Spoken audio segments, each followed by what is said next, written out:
I do think that the next kind of phase and evolution of medicine is truly going to be a lot with the peptides. I know a lot of them are injection. There's one sarcopenia IPA or something that you can take orally that I've had some good results with in terms of muscle wasting for age-related muscle wasting. But I know some people get a little put off if it has to be more of an injection style. So I'm kind of hoping that now it will be able to, as with innovation, develop a little bit more, maybe oral would be awesome for the peptides. But truly, I think that is like the new wave of medicine. Hey, this is Chad Namiro. And I'm Kelley Namiro. Welcome to the Balancing Chaos podcast, a lifestyle podcast where we will interview guests about wellness, business, and just about everything in between. Our goal is to help you develop a lifestyle that promotes health, wholeness, and success. Through our conversations, we hope to inspire you to live a beautiful, full, and joyful life as you navigate balancing the chaos. We hope you enjoy. Dr. Valorie Davidson is a naturopathic doctor, my naturopathic doctor, who I've been working with for, I can't even believe it, it's been almost 10 years. Dr. Davidson is the amazing human who finally helped to diagnose my thyroid condition after I spent so many years experiencing brain fog, exhaustion, weight gain, and being just really uncomfortable in my body. She is a big reason why I'm sitting here today and have shifted my career into health and wellness. Because for so many years, doctors told me that I would lose weight if I ate less and exercised more. And she was the first one who told me that because I was exercising so much and because I was not eating enough food, that's why I was holding on to weight, because I was causing my thyroid to function at a lower capacity. So Dr. Davidson has been practicing naturopathic medicine since 2004 with a focus on hormone replacement, hormone health, thyroid disorders, natural weight loss, and anti-aging strategies. Her goal in her practice with her husband is to help you live your best and healthy life, to prevent future disease, and to improve your current quality of life. She is here to educate you on your physiology and how you can take action in improving and in maintaining your health, from improving your sleep, your hair, your skin, your energy, weight loss, libido, all of the things. I have referred countless clients to her for assistance with prescription piece of the hormone puzzle. So without further ado, let's welcome Dr. Valorie Davidson to the show. Dr. Davidson, you have your own podcast you just told me about. Can you tell the listeners what that is? I certainly do, but oh my goodness, thank you for that grand intro. I'm totally blushing. Wow. You are amazing. Seriously, you should have all the credit in the world for helping me with my hormone health. So thank you. Oh, well, I certainly appreciate it. I was just sort of giving you a few variables and you took over the reins. That's really the ultimate goal. And just like you were saying, I do have a podcast that I do with my husband. It's called Progress Your Health Podcast, but that's sort of the goal. Is I'm not supposed to exactly like, here, take this and this and this. I'm supposed to just sort of give you a little bit of guidance and then you do it on your own. So you take off like a rocket, which, like you said, I've known you for a long time. I mean, I knew you before you married Chad. So I knew you before you had your kids. Yep. I mean, look at you now. It's just spectacular. I mean, you're inspirational. Oh, thank you so much. I appreciate you saying that. And I think that is a big, like what you said, kind of like giving people guidance and giving them tools is a big foundational piece of functional medicine, rather than just putting a prescription pill Band-Aid on it. So can you tell us what got you into naturopathic medicine versus you wanting to become like a Western medicine doctor? I actually wanted to become more of like a psychologist. So I wanted to go get my master's in psychology, but I ended up I went to University of Washington. So I grew up here in Washington. And after I graduated with my BS in psychology, I was like, oh, I want to go get my master's, but I ended up working, and I ended up working with a couple of really nice doctors that they actually told me, go become a naturopathic doctor, because then you'll know how to help people, rather than the prescriptions. And this was back in 1996. Mm-hmm. So that's really kind of inspired me. And those doctors had some chronic, had fibromyalgia. And at that time in the 90s, it was kind of like way woo-woo, and nobody really knew what was going on, and prescriptions, or just pass them off to a psychiatrist. So even them as doctors were having a really hard time finding answers. So that kind of spurred me into looking at Bastyr, and it was an amazing experience. And here we are a lot of years later. And you still look like you're 25. Stop. What are the actual degrees behind becoming a naturopathic doctor, just out of curiosity? So there's a few naturopathic universities in in our country. There's a couple in Canada that I'm not super familiar with, but it's really different here in the States. There's not, you don't have licensure in all the states. So definitely as as the naturopathic physicians, we're working on trying to change that, but definitely going to an accredited naturopathic university, then you have to take, do your boards, and you pass your boards, you get your license. I have a license in California and Washington, so those are my two. So we have an office in California in Rancho Cucamonga, and then we have an office here in Bellingham, Washington. So we kind of maintain those two offices. But I grew up in Washington, so I tend to spend all of my time here, actually. That's amazing. So let me ask you this. When it comes to holistic health, a lot of my clients who come to see me, they have a whole range of symptoms, like I did when I came to see you, from bloating to the inability to sleep to weight, anxiety, all of those different things. And a lot of times they are all coupled together. And if you listen to different functional practitioners or different health coaches, you'll hear things like, oh, you need to heal your adrenals first. You need to heal your gut first. You need to heal this first. Do you have an order? Like if somebody comes to you with a variety of symptoms of what you need to heal first before moving on? And I think that's really important, because sometimes we can be really overwhelming with our patients and clients. And then they're like, whoa, what do I have to do? So it's really sort of simplifying it a little bit into a few goals. You picking out the goals. And then I always think of things as like an equation. So if you're changing and giving people too many things or taking too many things away, you're changing too many variables in their equation. You won't know what the sum of the reaction is on whether they got better, they didn't get better, it was neutral. So, and most of the time it really starts off with the energy, the energy, since I see mainly women, is probably, the energy, the weight gain, and honestly, probably even higher than that is the sleep. Sleep is a huge issue I find with women. And so it's really kind of narrowing it down and then deciding where we want to start with first, because it always is, there's so many things people can do, but if you don't feel good, the last thing is, I'm going to go, do something healthy for myself when I feel really crummy. It's like, what can I do to make you feel a little bit better? So you make a little bit of a different choice, and then you'll feel a little bit better, and then you go on from there. So that's kind of like our reasoning when I first start out, and then we later kind of add layers, and then we say, oh, this is the frosting on the cake because we got the foundation. What do we want to add the accoutrements to? So you're saying that basically, like energy, kind of, I always associate that with adrenals, thyroid. Mm-hmm. Okay. So exactly. And then kind of coming back to, okay, what can we do to get them feeling better now, but at the same time, not giving them too many crutches they're going to be dependent on for the rest of their life. It's really, hey, we have lots of tools in our toolbox, anything that can help you feel better, but then we take it away. And when I first work with a patient, I try not to take too many things in their life away. Hey, if they like Diet Pepsi and they're stuck on that, I'm not going to take it away. That's their crutch that gets them through the day. Okay. Just hold on to it till you feel better. And then maybe you won't have 4 of them a day. Maybe you'll have 1, and then it'll turn to maybe just on a weekend at a lunch. And so it's same with coffee.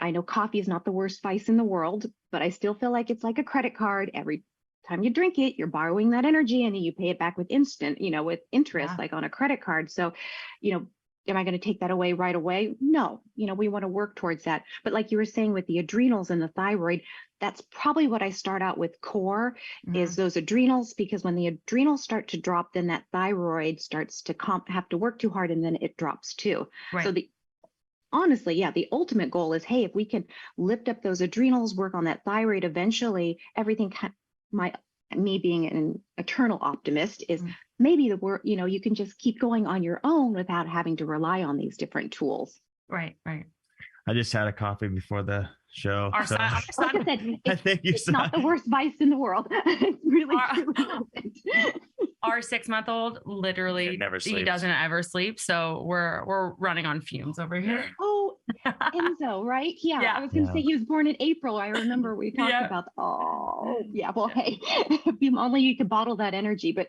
does he stay up a lot at night, or so you're up at night? So hey, like I said, coffee is a tool, and you're using it as a tool, because here we are right now, talking on your podcast. I know, right? So when someone first walks in the door, do you just do a blood test to assess thyroid function and adrenal glands, et cetera? Is that kind of the first step usually? usually that's the first step. So before now, things always evolve over the years. So I've kind of created a little bit more of a system as opposed to someone coming in. We talk about it. I send them away. Usually I try to get an intake form prior to their appointment and then have them do the blood work. So when they come to me, I can get their subjective information, which ultimately is the most important. But then we have some kind of lab work or some objective data that we can put that together to come up with a plan, come up with their goals, come up with their plan, and then move forward from there. Okay. One thing you said too, I want to bring back to the adrenals before we move on from this topic, is you said that a lot of women who come to see you, they're not sleeping. What would be some of the causes besides, like, let's say high cortisol, because we kind of touched on that, but what are some other causes of someone not sleeping? So for me, like I was mentioning, I see a lot of women, and I have a lot of women that I've seen for many years, like you. I think one of the most underrepresented kind of populations that we have are women that are not in menopause, but they're in perimenopause. Like that's kind of, I really feel like that is a huge number of women that just really aren't being treated or even listened to or even acknowledged. And that can go anywhere from, the mid 30s to the, menopause is typically 51 and a half, is that perfect median age. But that's a lot of women from the mid 30s to like 50, 49, 50. Yeah. So that's probably the big, kind of what I kind of been working with a lot. And then I have a lot of women because I've known them a long time. We go from that phase into menopause and then we move on from there. But one key issue with that is it is the hormones, but it's not about here, take these hormones, you're going to feel better. It's really about looking at what's creating it. So you think about like me, I'm 49 years old. I'm 49 years old. I know what it's like to be, in your 40s. Is when your hormones are changing since you're a teenager, all your whole life. In the 40s, you tend to notice that the progesterone drops down, but that estrogen doesn't. And progesterone has a really beautiful connection with cortisol in terms that when it drops, that cortisol does go up. And then that's why you'll notice women will say, oh, I just put my head on the pillow and I am out like a light. But then 2 hours to 4 hours later, they're up. And that could be anywhere. And I call them kind of my poltergeists. Is they wake up, 2:30 in the morning and will stay up till 3:30, 4 in the morning before their time, their time to go to bed. And that really, then they have to wake up shortly thereafter, which then makes them tired for the rest of the day.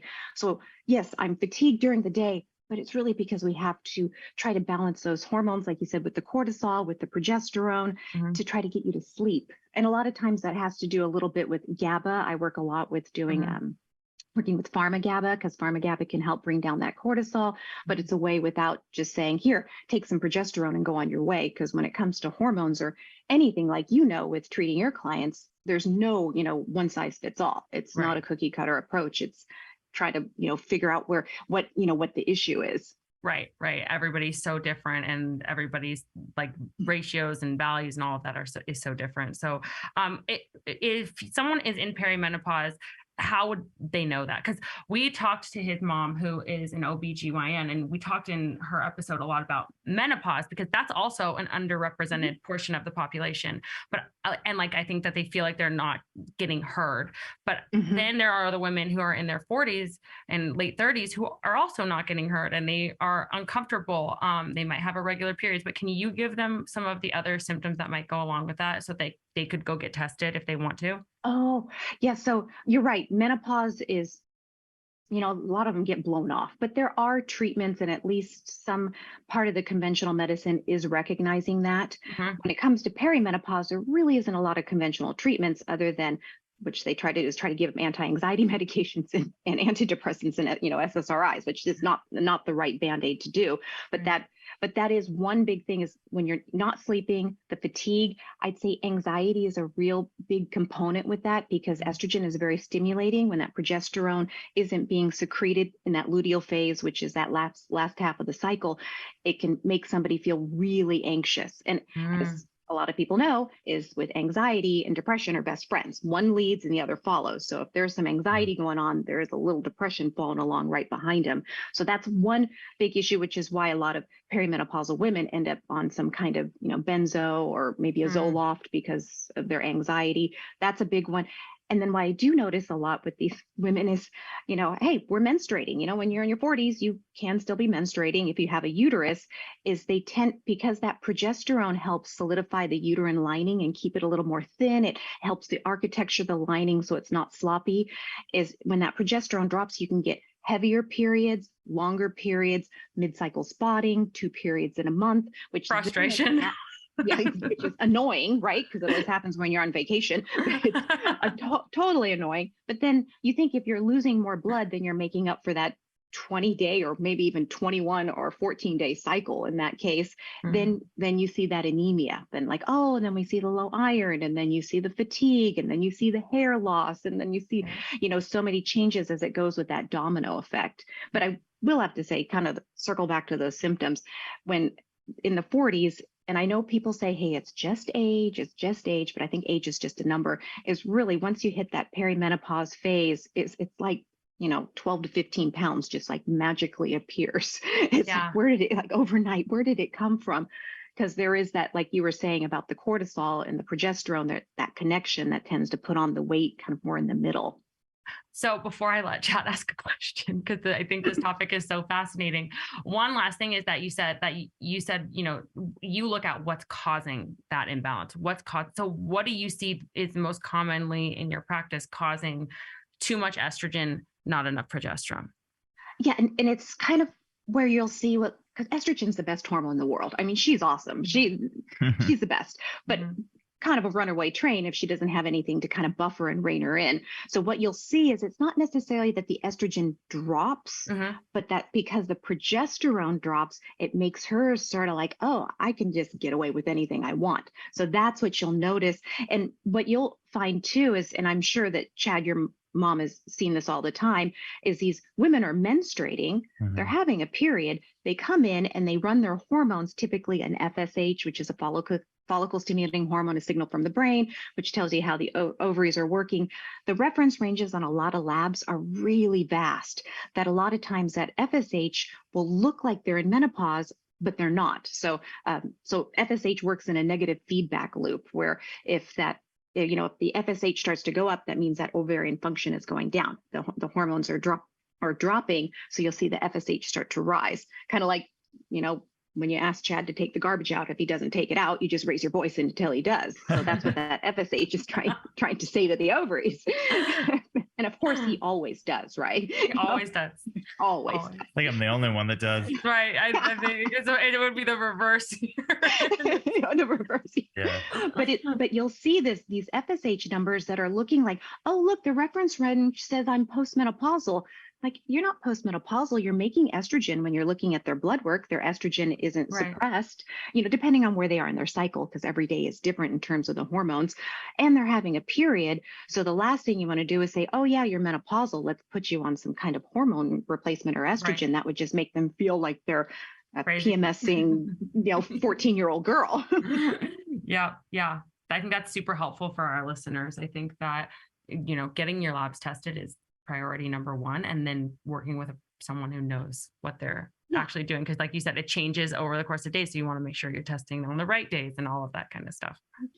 Usually I can tell looking at the blood work, like, oh, you're probably got your period on this day, you can tell it, but it's not, it's not an exact science. So usually I'll say, if you're going to check the estrogen to check for that estrogen surge, you want to do it on, depending on if they're in a perfect 28-day cycle, you want to check the estrogen on day 12.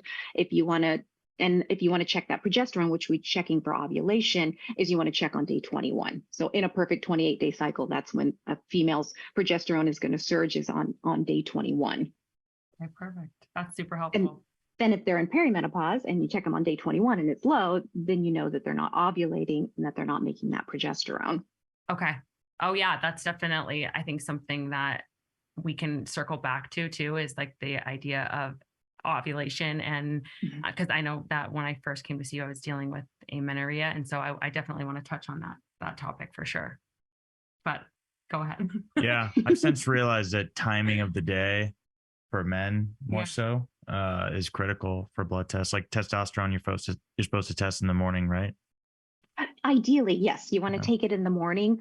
But at the same time, I mean, everybody's schedules are so different, and I'm a lot of times, even if a female, I'm like, just take your blood work. Just take your blood work. Let me see. Let's just see where we're at. Otherwise, we're chasing circles. Or if they're not having period regularly, or they're having 2 periods in a month, it's really hard to get that day 21. So it's usually, just check it. We'll look at it. We'll see that estrogen and progesterone, kind of look at that ratio there, look at the FSH. And then the luteinizing hormone, I like to look at the luteinizing hormone too, which is the LH, which is another good one. The LH has a connection with progesterone, but it also has a connection with testosterone. So that would be something I would look at maybe in a younger female when you're looking at for maybe polycystic ovarian syndrome, or maybe they're making too many androgens. Okay.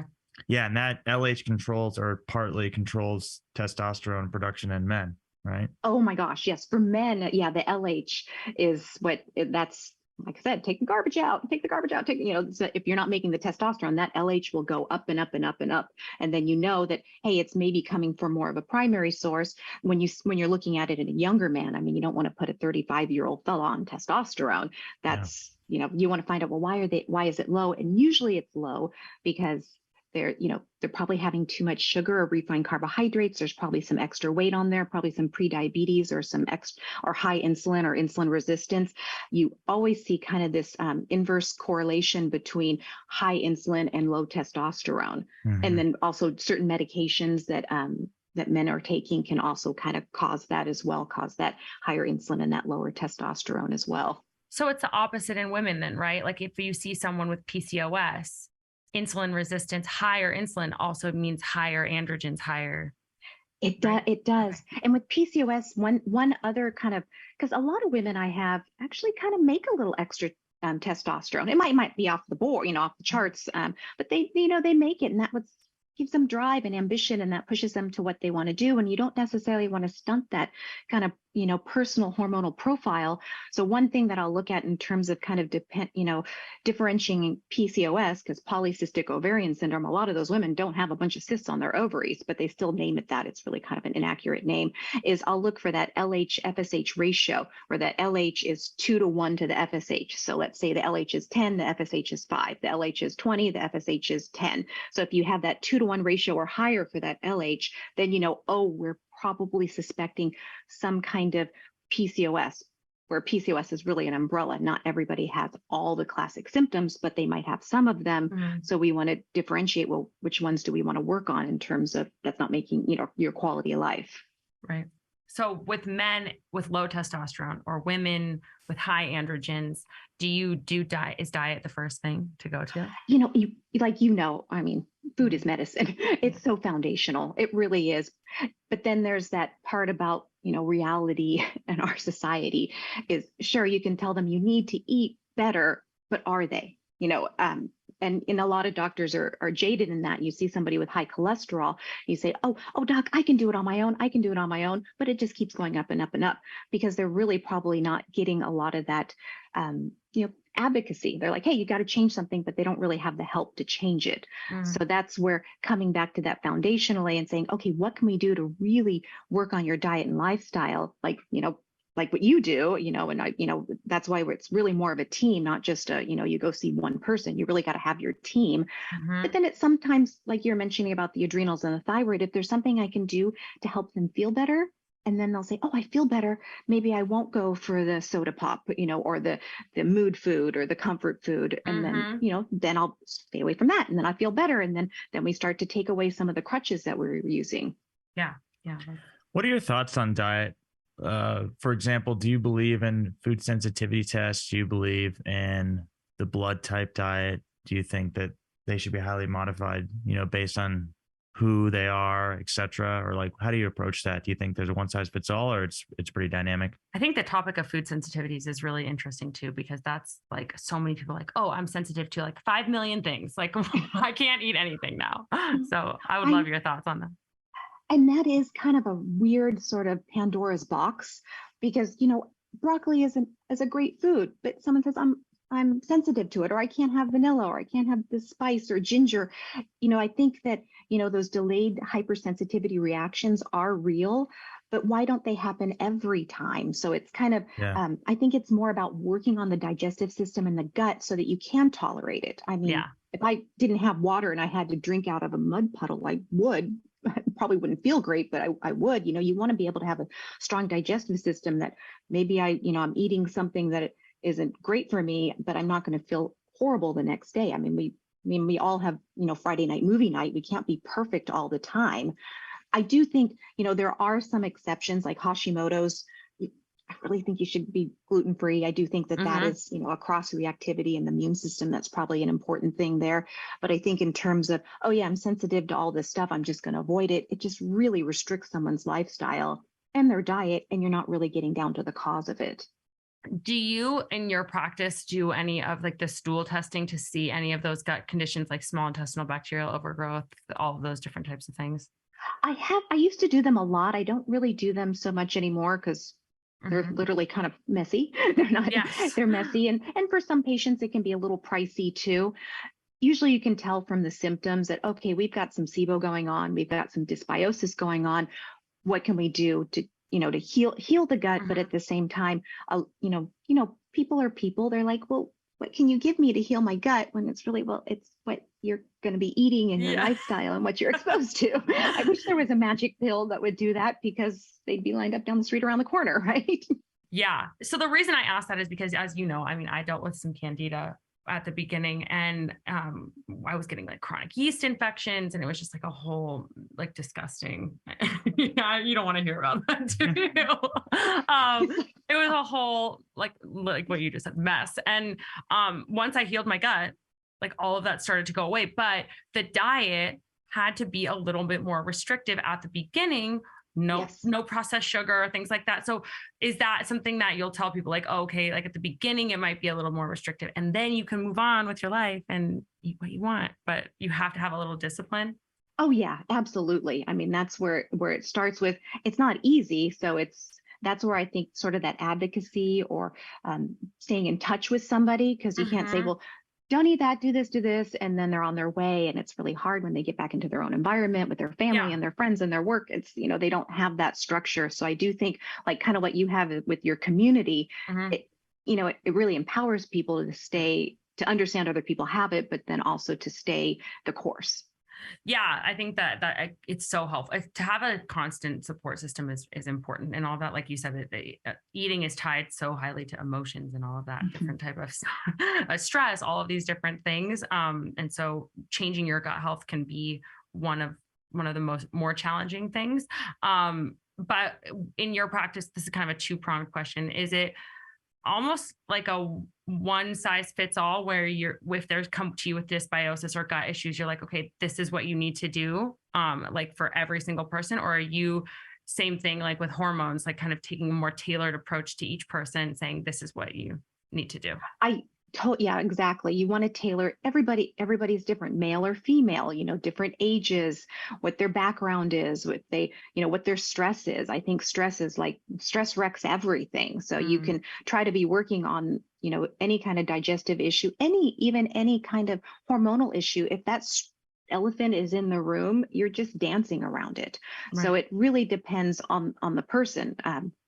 So exactly, it would be more of a tailored approach to that. And I do love to look at the blood work. Hey, let's look to see if your liver enzymes are a little elevated. Okay, you got a little fatty liver going on. So maybe you want to work on the liver first. Maybe they've got some terrible constipation issues. The last thing you want to do is try to do any kind of detoxing or working on their digestive system if nothing's coming out.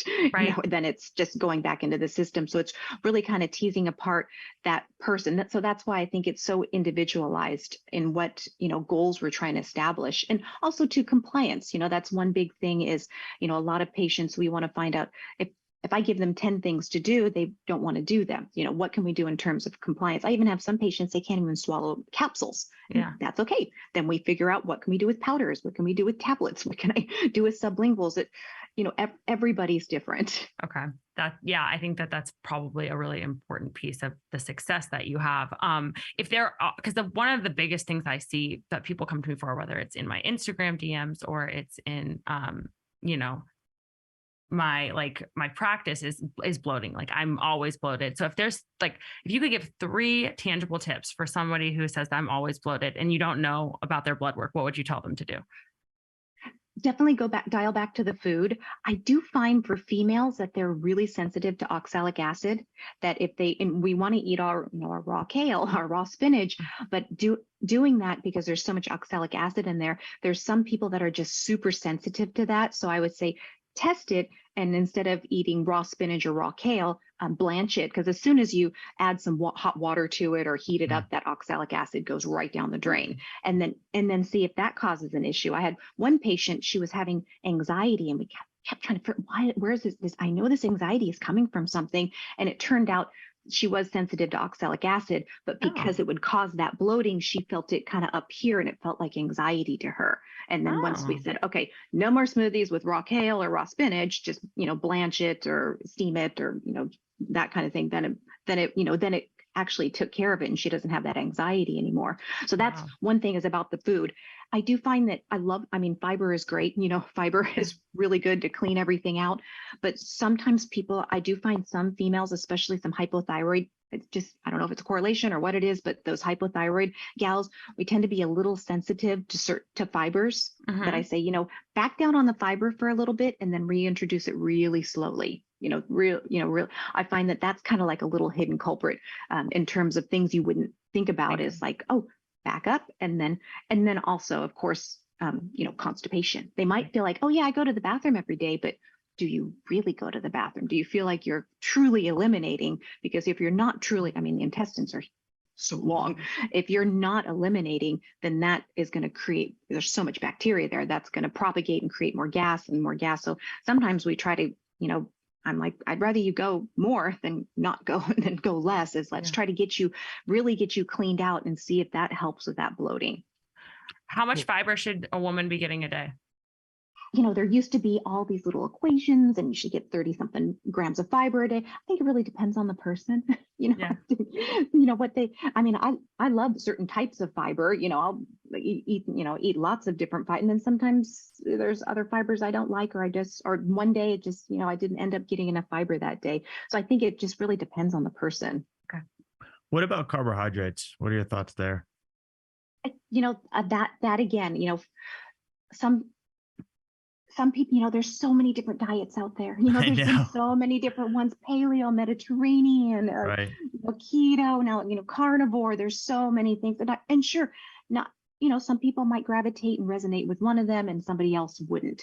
But I do feel like somebody that is, has that insulin resistance, they have that, that sensitivity to sugars I do feel like a lower carbohydrate diet, refined carbohydrate diet is better. And we all know, hey, we shouldn't eat the junk food.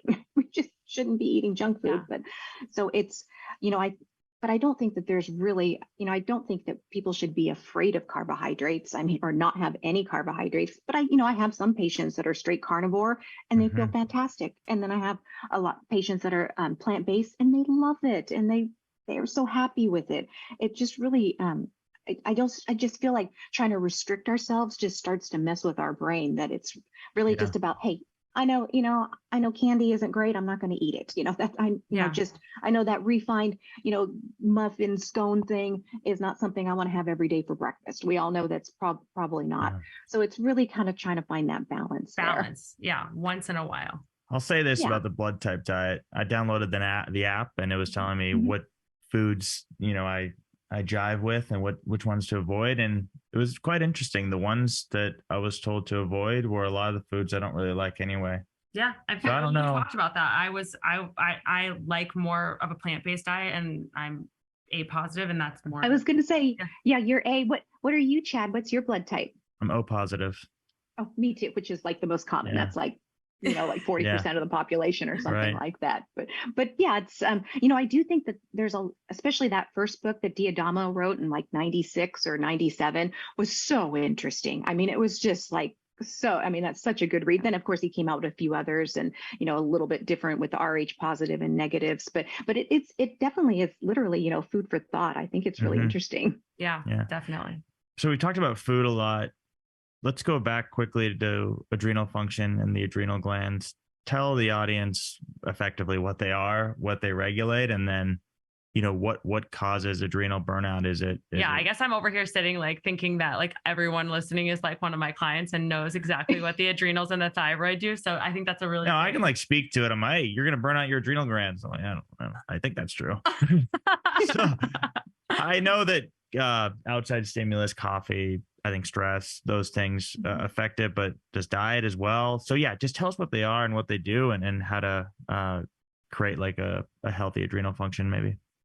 Yeah, we need the adrenal glands to live. They secrete cortisol, they secrete norepinephrine and epinephrine. They're kind of like our fight or flight, but they also, they do a lot of other things with mineral corticoids and sodium balance, aldosterol, and different things. But in kind of an overview nutshell, it really is our stress organs. So if and we live in kind of a different society than we probably lived in hundreds of years ago.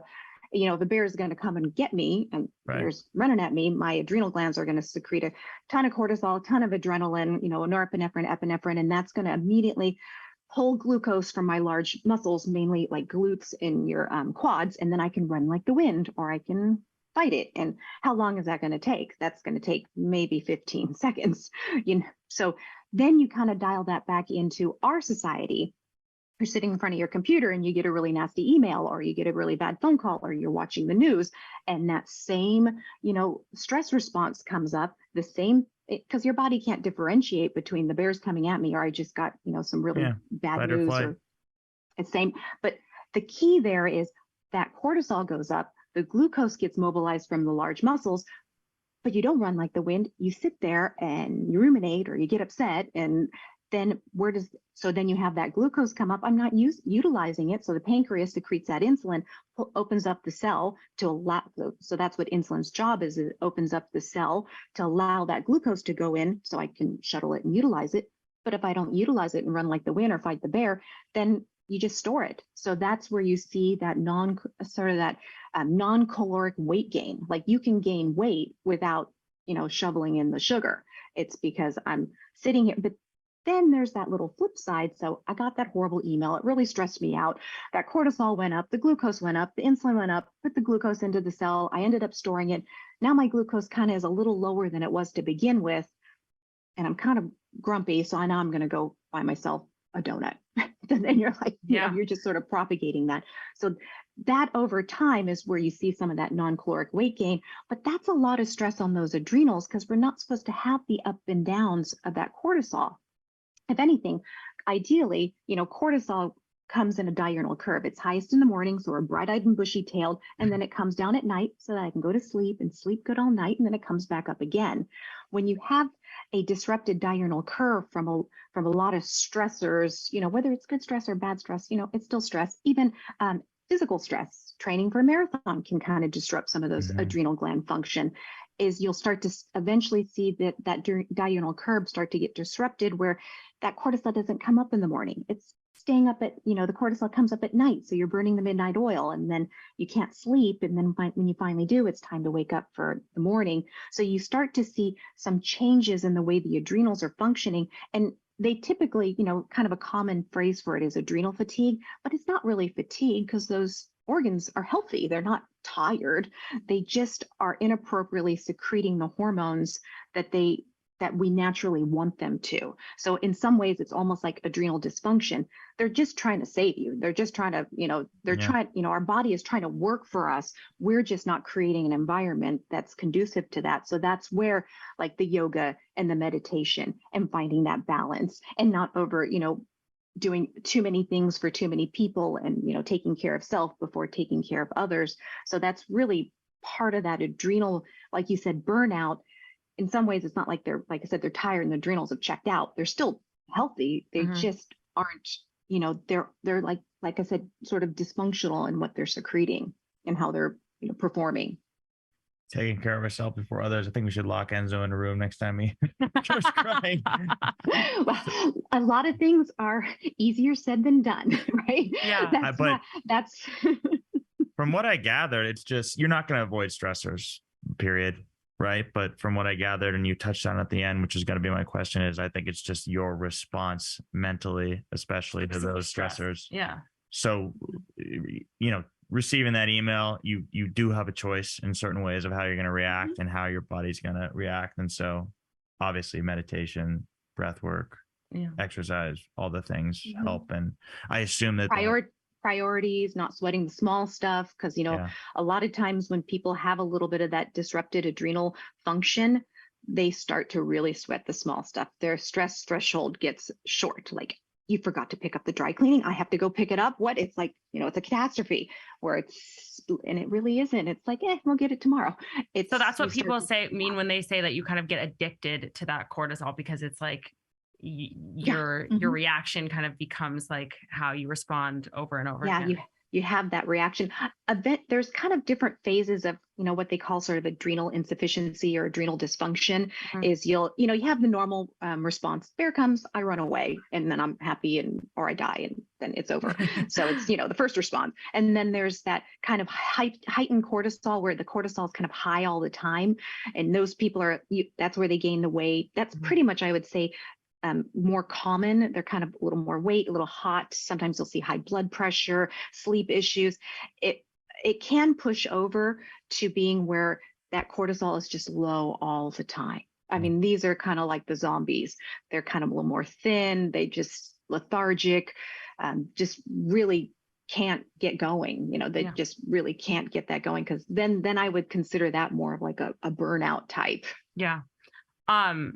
I don't want to make this episode all about myself, but I think that a lot of the listeners deal with stuff that I dealt with in the past. And so, like I said at the beginning, I think that for so many people, high cortisol is kind of like the foundation of like where the breakdown is for all of these other different hormonal imbalances. And for me, that was what pushed me into hypothyroid, and then what pushed me into amenorrhea, where I wasn't ovulating. And so I'm curious as to your thoughts of like, okay, first of all, can you tell listeners the difference between hypothyroid and Hashimotos? Because I was personally just hypothyroid, not Hashimotos. And if stress is if that is a cause for either or both.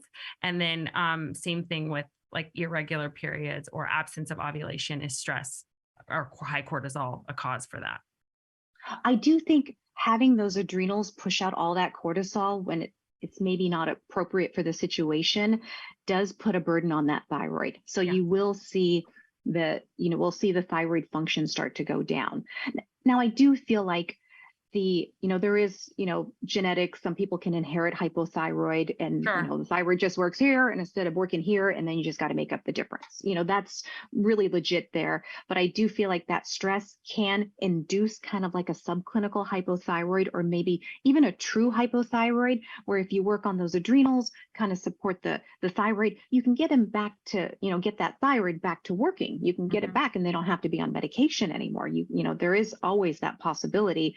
Now, and that kind of like a little genetic kind of like, my, runs in the family, my thyroid's low, and you just make up the little difference, then, that's, pretty common too, that's easy to do. But I do feel like what you were saying, that stress and that cortisol, if somebody has Hashimoto's as kind of like their genotype, but it hasn't manifested, that's where it'll push it over. And all of a sudden, like, you don't have Hashimoto's, now you do. And I have a lot of patients that I see, their children or their teenagers, and as they're going to college, is I'll always check their thyroid antibodies, because I know that dad has, Hashimoto's.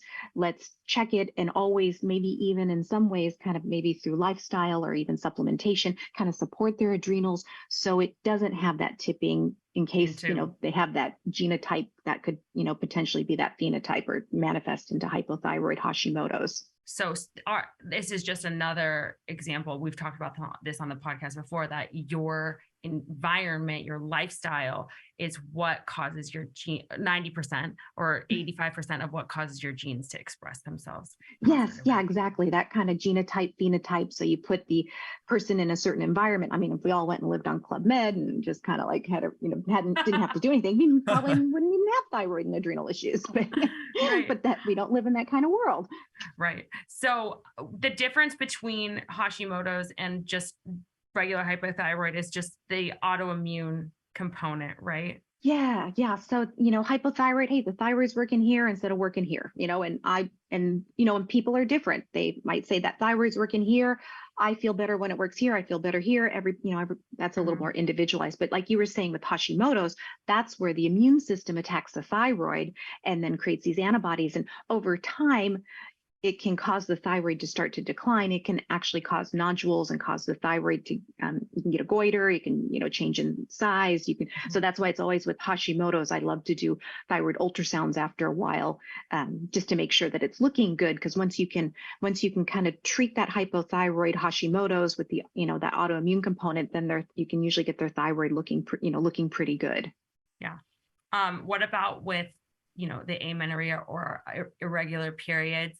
What do you see as like the number one cause of that? I know that I think it's like 1 in 5 women now are dealing with irregular periods. A lot of that is probably caused by people, because I know PCOS is so common now. So what do you see as the most common cause of amenorrhea, irregular periods? Definitely, you're right. PCOS has a component in that where, in PCOS, I kind of think of it like, it's like I kind of have like little characters for it. Like there's the classic, they don't have periods, they have facial hair, they're losing hair, they have high triglycerides, they have high insulin, they have high blood pressure, they have, weight gain, and those androgens are through the chart. And there's fertility issues, and then they have this cyst. But then there's like little grades of it where you might have, instead of having that sort of a classic, you might have more of a common type where they still have maybe had a child or two, but they still have the high androgens, might have the high insulin, but they might, have the hair loss, but not necessarily have the hair growth. So you have like some different symptoms there. Normally, and then there's I also have with part of those adrenals is kind of like a concealed type of PCOS where putting all that adrenal stress and that cortisol causes them to have the amenorrhea and even have some of those kind of androgen like PCOS symptoms. Yeah. So that's, so because they're like, oh, their insulin's low, their blood pressure's great. They don't have any cysts on them. They don't have PCOS, but they're saying, oh, look at their androgens though. So, it's almost like a concealed type from kind of that adrenal stress. But I do find, so you see that kind of across the board a little bit with kind of all those different grades of PCOS.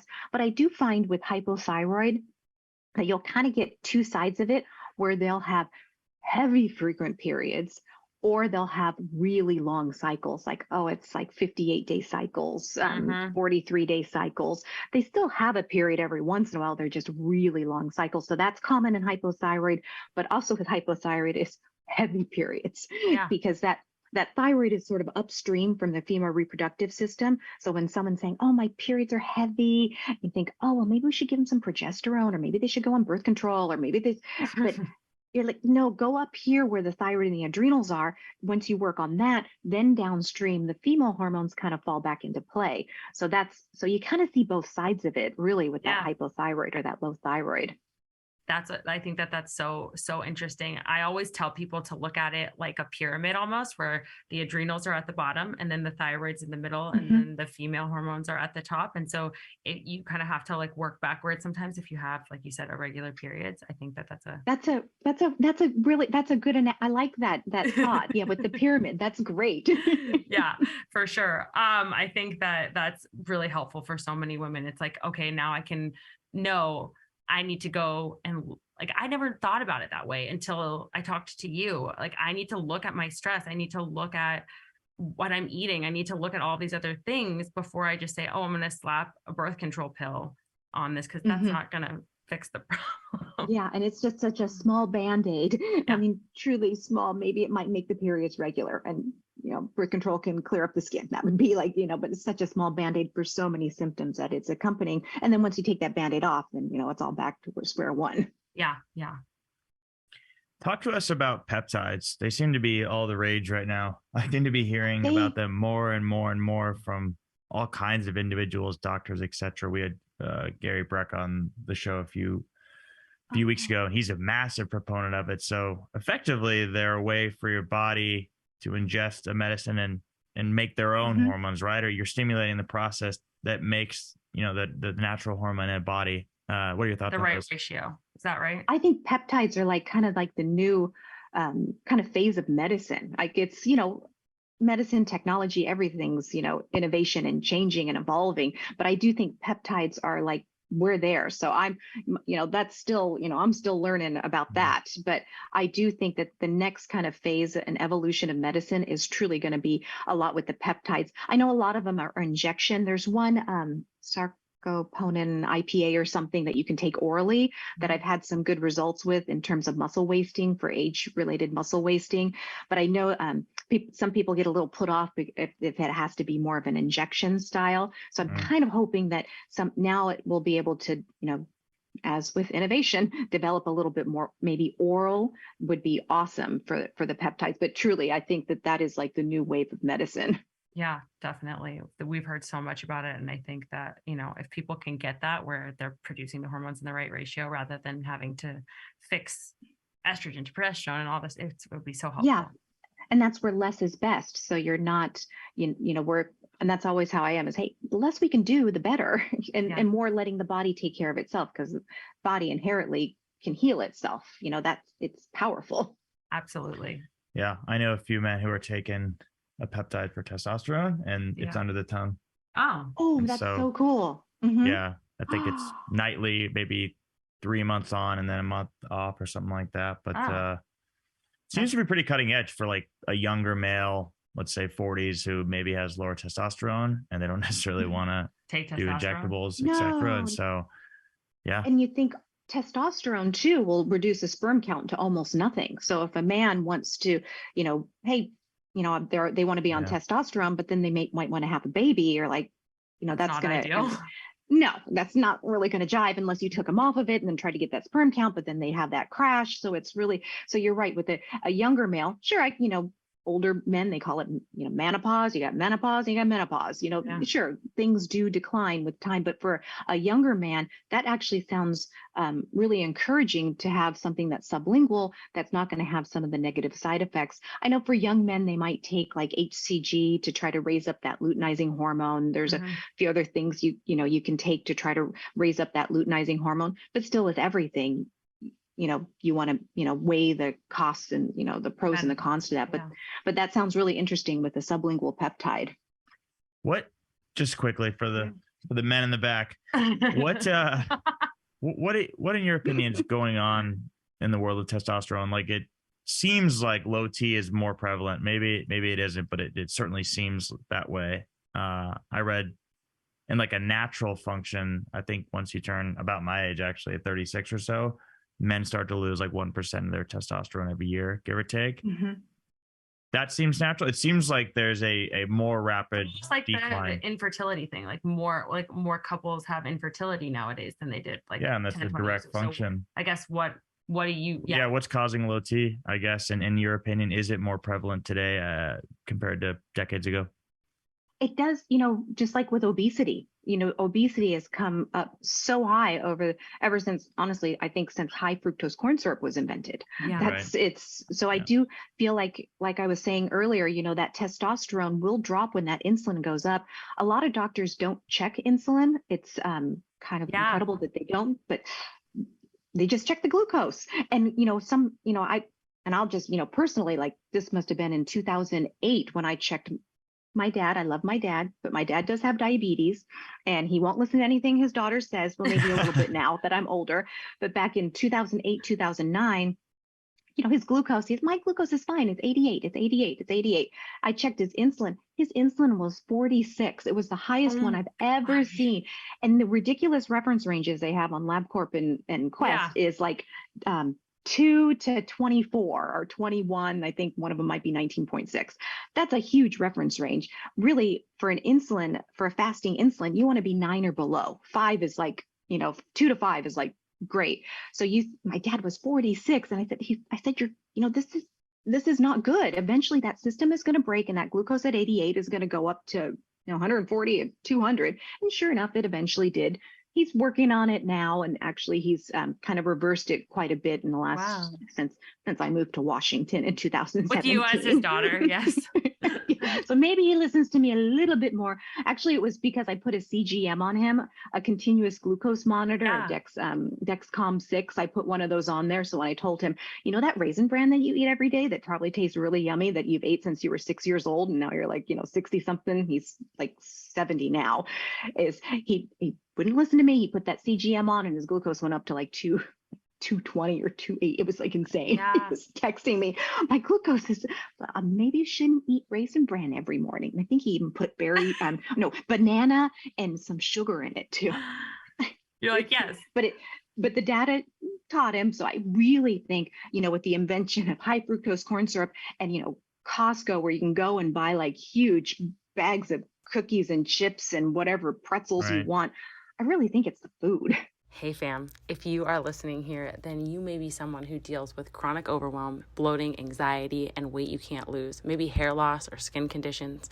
If one of those things rings true for you, the Wellness by Kelley Health and Hormones course is available to help you get to the root cause and solve the issue in a way that's sustainable and gives you your lifestyle with lasting results. No more diets or quick fixes, but real health and vitality for the long run. My course runs through everything from what labs to test for to what protocols to implement given what's off in your blood work.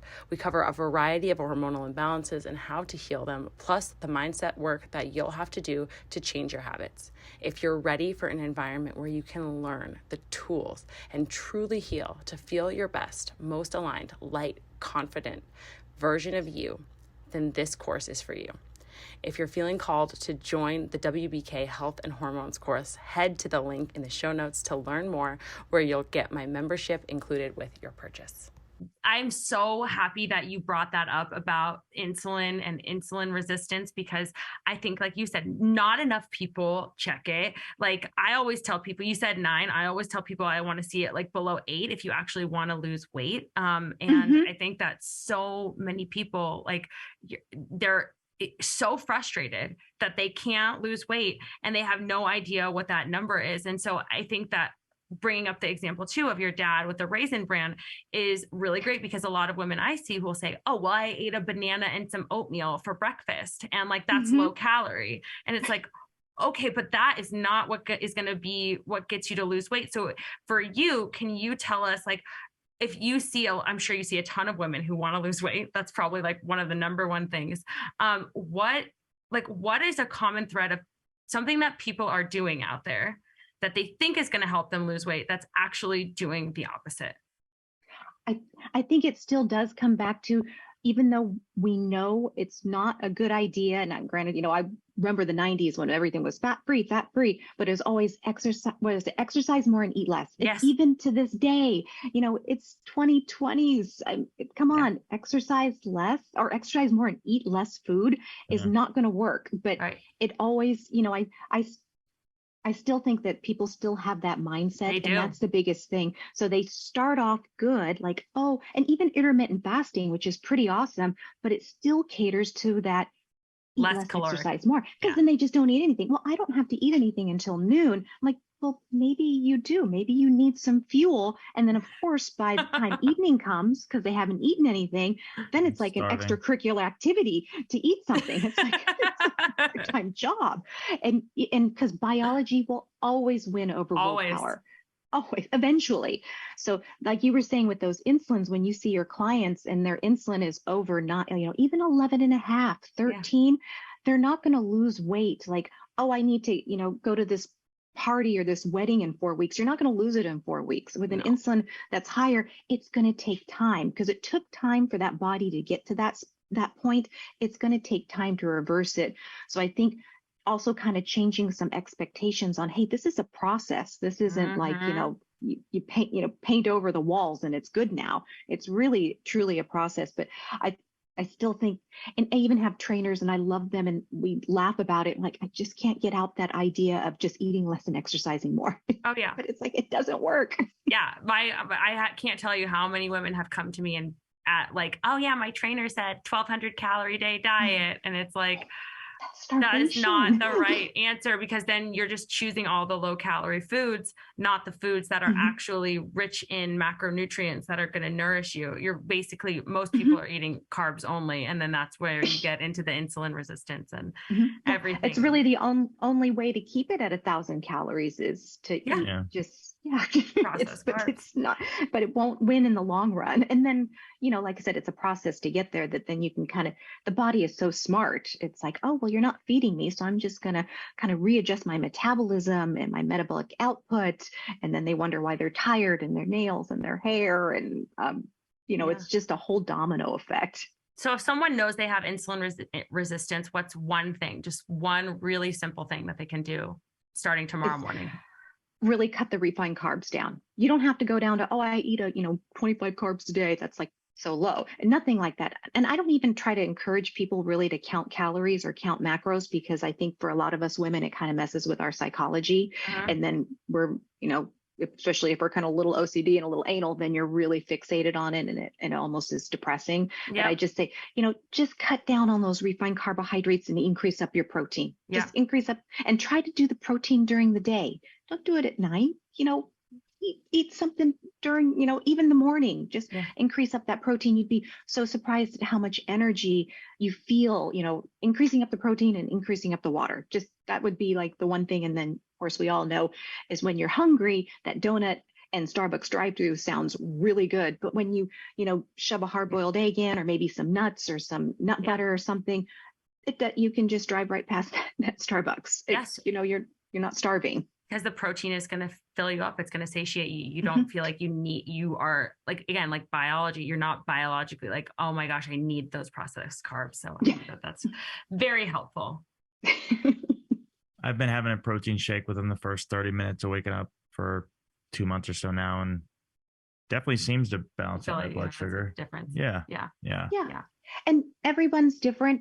For me, I eat a big strong breakfast in the morning. I'll have 3 eggs, or I'll eat some, a lot of protein in the morning, but at 6:30 in the morning, because I like to wake up really early, around 5 or 4:30, that works for me. And then I'll eat later, at later, I don't eat as late. So, but I understand with families, they might want to have dinner together at 6:30 or 7, or for me in my lifestyle, I can stop eating at 5, and that works. My husband and I, that works for me. But maybe somebody that has a different, we don't get home till 6 and we want to have dinner together, then maybe, readjusting that kind of eating period. But I really feel like, just the fuel is so important, and then not eating too close to bedtime. Because I think everybody knows if you eat too close to bedtime, that is just a terrible recipe for sleep, a terrible recipe for your stomach. And then there you are, waking up bloated. Is there a supplement that anyone with insulin resistance should be on? There's a few different supplements that I love for, I like alpha lipoic acid. I think that's really good for insulin resistance. It has a really good effect on the liver. So I do. And I'm kind of more of a classic supplement person, where instead of like proprietary blends of 10,000 things, I kind of like more simple, like by itself. Yes. But I think that's a great point.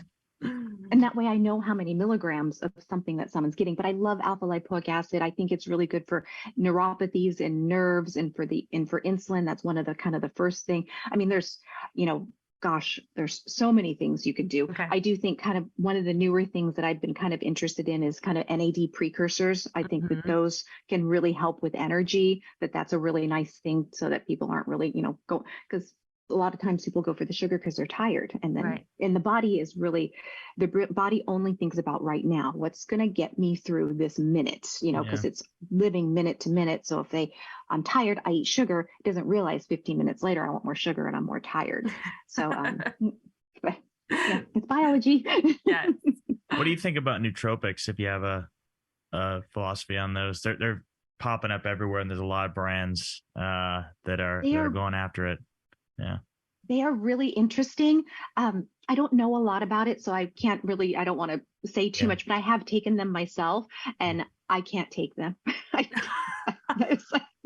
can't take them. Like, I don't know what it's like to take cocaine or something, but when I took some nootropics, I was like, not like, I was bad. I think a lot of people have that but reaction. then maybe Yeah, maybe it doesn't fit for me because I'm kind of an overly stimulated sort of obsessive, person myself. That maybe somebody with a different nature, it might work with it, but I'll tell you, it didn't work for me. With you. But I try everything, Yeah. So Dr. D, you built your practice, Progress Your Health, with your husband.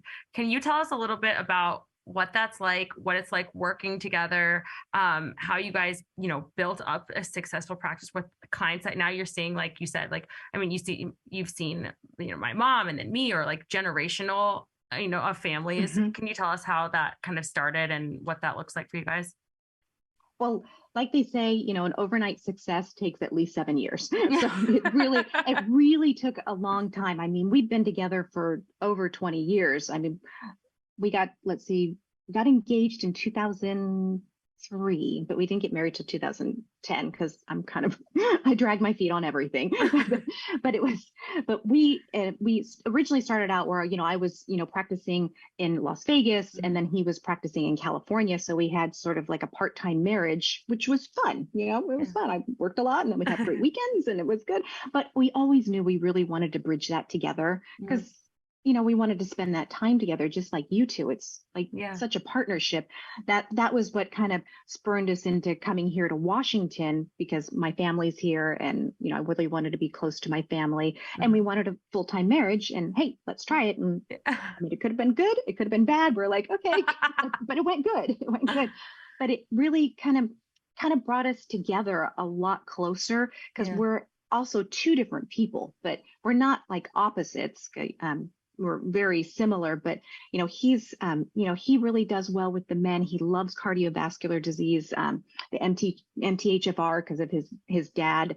His dad had his first heart attack at 45, and he had 3 of them before he died in his 60s. So that was a big thing. I mean, now when you see a man that has a heart attack at 45, first thing we're like, double T, C677T's MTHFR, homozygous C677T. So he kind of has that bent, where I'm a little bit more with the females, and even the younger females too, because I'll see a lot of like maybe college age kind of working through, that are daughters of mothers. Right. So we kind of were able to kind of find sort of our niches together. And then create the podcast, which has been so fun. And then we have like our, our website is fun, and our blog. It's like, doing all this together just makes it seem like it's not a job, it's fun. Yeah. That's what we say about this. But there was, a little working through, like, he's a little bit more the visionary. So he's thinking about, okay, what do you want to do 6 months from now? And I'm like, I don't know. What do we need? We have plans tomorrow. We have to make our plans for tomorrow. And he's like, no. What do you want down? So we bridge that together when we're making kind of and I'm like, let's make our weekly schedule. He's like, no, let's plan what we want 3 years from now. What's our fantasy? That's the opposite in this relationship. I'm always asking him, like, we went to lunch the other day, and I was like, so where do you see this podcast in a year? And he's like, we need to set up the table in your office for our recording tomorrow. I'm like, okay. That's so me. We have to get the editor to edit it. And that is so me. But it's a nice balance, because it really kind of helps me think a little bigger picture, because growing up, I'm always about being more acutely focused. So it kind of gives that bigger picture. And then also for him, because I'm kind of a shoot first, aim later. Like, okay, you want it, let's get it. We want to do that, do it. Where he's like, he has to make it perfect before he decides. Like, I don't know, let's think about it. I don't know. And I'm like, well, let's just get it and we'll make it right. So we kind of find, so he teaches me, like, don't think with your feet, think with your, but then I encourage him, he learns to, like, okay, make a decision. And once you make it, then that's the right decision. So it's really just kind of a fun balance coming together and finding that place. So, and then I'm a little bit better with the numbers, and I love the math. So I'm kind of a little more on that side, where he's a little bit more, like I said, more of the visionary, and where do we want to go with that? And I'm like, well, let me figure out how we're going to plan it and how we're going to pay for it. Yes, there's so much balance. I think that's great that you guys both have that, and that you can work together, like, in a really, like, positive way. And the one thing that I wanted to make sure all of our listeners know before we can tell them where they can work with you and how they can find you, is that you are, like, honestly, like, one of the most happy people I know, like consistently, like every time I've met with you, like so happy, so positive. And for me, I think you know this, like I used to have a little bit of that, what's it called? Like where you are always worried about that you're dying, hypochondria. And like you made me feel so comfortable all the time. Like everything's okay. Like you're very happy and calm. So I'm curious, what's your morning routine like? Is there something that you do, like meditation or something that makes you the energy that you are?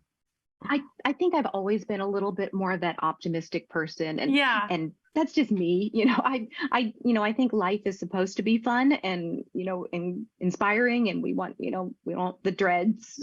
So I try to focus more on the positive. I focus on the positive, then I return the positive. I mean, I'm not a Pollyanna, of course, but I do love the meditation. I think the meditation is so important.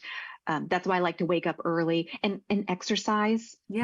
Exercise keeps me for me, that's like my therapist. I mean, we still all need therapists, but it's like, it keeps me like a sane person. And even though I know that cardio raises up that cortisol, sometimes I just really want to do it because it makes me feel good. So I do think really the exercise and the meditation and the dietary part is, I'm not perfect. I mean, Friday night, I want to watch scary movies in lieu of October. So I want to, I'm making a plan, but so we'll have some popcorn or something, but it's like, it can't be perfect, but I really try to keep that foundation clean. That way everything is kind of more of a treat. And I do feel like, coming back to family is, spending time with family, not sweating the small stuff and really realizing what the priorities are, that's probably the biggest thing. And also I think like I said, I love what I do. I love showing people, and kind of like, doctor is teacher. I show them their blood work, where a lot of times people say, oh, well, I did some blood work with my doctor, but no news is good news. So, okay. I'm like, no, I want to show you, what is your kidney function? Blood urine nitrogen is from your kidney. Your estimated glomerular filtration rate is like your little aquarium filters that are your kidneys. I want to kind of teach people that, because when they can know it, then they know when they go through their life, oh, this is helping me with this, kind of, like knowledge is empowerment. So every patient I have, it kind of like almost gives me like, I give them energy and they give me energy, and it just, works out perfectly. I think that when you love what you do, like even for me this morning, I told you, like, we're not sleeping. I woke up feeling like, oh my gosh, I'm so exhausted. I see a client at 9 a.m. and it actually energizes me to do what I do. And when you love what you do, that is what it does. Work a day in your life. You never work. Yeah. And it feels, you feel better afterwards. So I think that that's definitely a good tip to leave our listeners with. Yes, do what you love. Do what you love. But as with everything, 80% of it is awesome, and then there's that 20% where, okay, I got to do the bills, I got to pay this. Like, that's life. Not realizing that there is that balance there. That 80% is good, 20% I got to do some of the things, taking out the trash. Yes, exactly. I like paying the bills. I'm a freak. I don't like the money leaving my account, but I like. I do too. A dopamine hit when I achieve that task. You're done. Yeah. Yeah, with the freak, spreadsheet. I guess. Yeah. No, you and I are so alike. I even have colors for my spreadsheets when I do all that stuff. Oh yeah. What's your sign? I'm an Aries. Okay. Oh, that's Enzo. Yeah. Chad's a Virgo. He's very detail oriented.